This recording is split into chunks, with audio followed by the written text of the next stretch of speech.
Students, in this video, we'll discuss another two types of frictional forces. Already I explained about the types of frictional forces.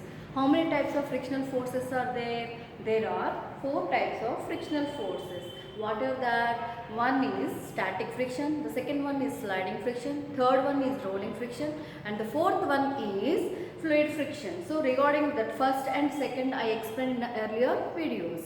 Once again, we'll recall the definitions of static friction and sliding friction.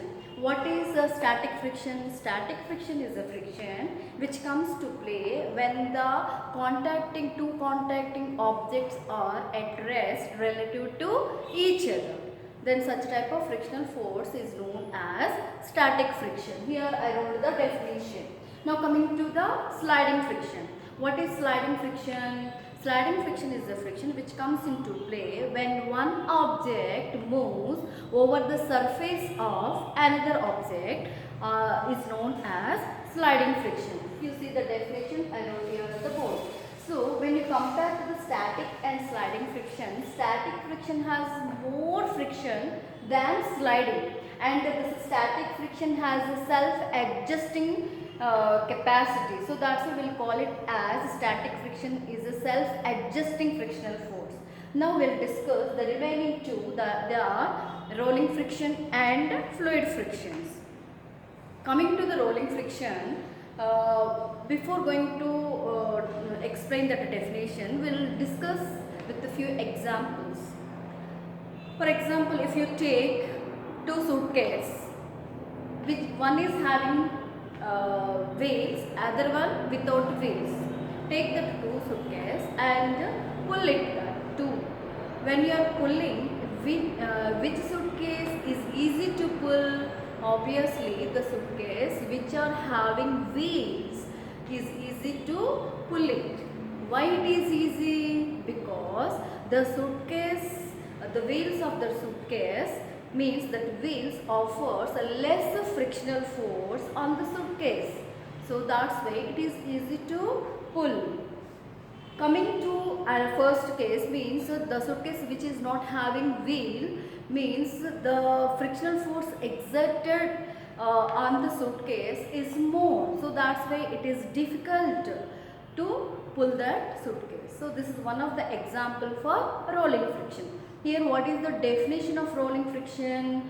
Rolling friction is a friction. It comes into play when one object rolls over the surface of another object. Here you see once.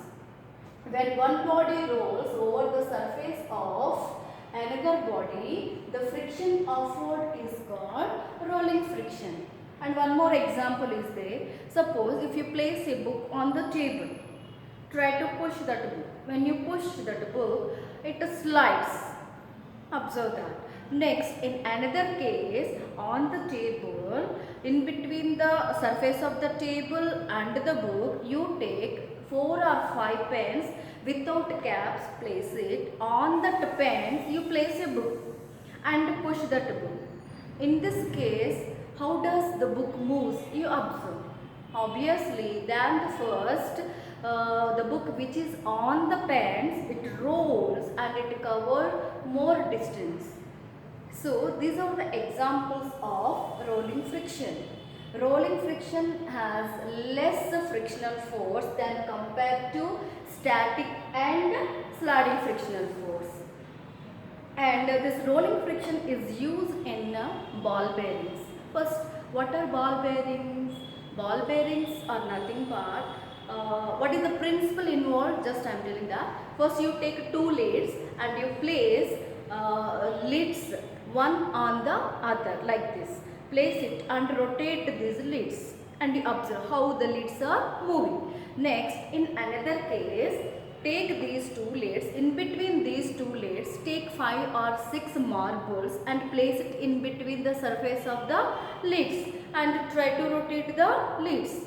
Now you observe how the leads are moving. Obviously, the leads which are having the marbles in between that two surfaces of the leads are moving freely. Why? Because that in that case they have the rolling friction. It rolls over the surface of that marbles, so it offers less friction. When frictional force is less, the object moves easily, it moves. So this principle is involved in the ball bearings. What is the use of ball bearings? See, these ball bearings are used in the machinery tools, like rotating shafts of the machinery tools. In the machines, the shafts are there. Shafts means long rod. So along the rod, the part is rotating. So while it is rotating, they are used these ball bearings to offer less frictional force. So these are the examples and the definitions of rolling friction. Now coming to fluid friction. See, water fluids fast, liquids and gases are known as fluids. These fluids, why they are known as fluids, why liquids and gases are only known as fluids, why we can't say solids? Because these liquids and gases, they are moving from one place to other, they are flowing from one place to the other. So that's why they are known as fluids. So the frictional force offered by these fluids are known as fluid frictional force, and that we'll call it as drag. We'll call it as drag, D-R-A-G. What is the another name of fluid force? Fluid frictional force? It is known as drag, and it is important in bits. The frictional force exerted by fluids is known as dash, that is drag. Now coming to this fluid frictional force, once see the definition. Fluids exert force of friction on objects in motion through them.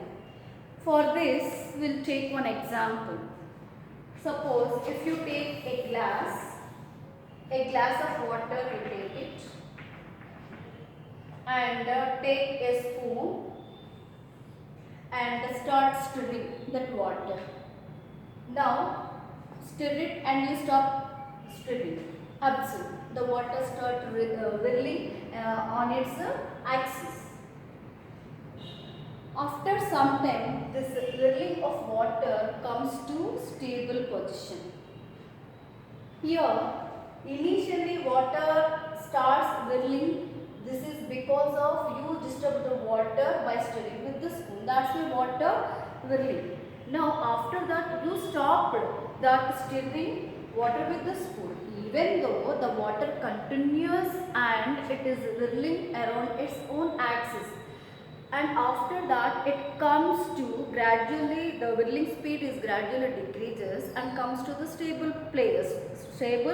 state. So here to reduce this whirling speed, which force is responsible? Which force is responsible? Here there are fluid force is the response. How can we say that? Here whatever you are taking the water, the layers of the water and the surface of the water, the force exerted between the layers of water and also layers of water, and one more is that only, layers of water and the surface of the glass. The surface of the glass, there exists a frictional force between these two. So because of that, the water comes to the stable state. So such type of frictional force, we will call it as fluid frictional force. So this is the one example. There are so many examples are there. For our daily life, the aquatic animals like fish, dolphins and all, they are surviving in the water. So always they have to face the water exert a force on the objects while they are moving. So to overcome that, they have to move. So on all the aquatic animals, the water exerted a frictional force, that we call it as a fluid frictional force. And the aircraft, they are moving in the air, so they are having this fluid force on, because air, they have to overcome through air, they have to move. So the air offers a frictional force on the objects is known as fluid frictional force.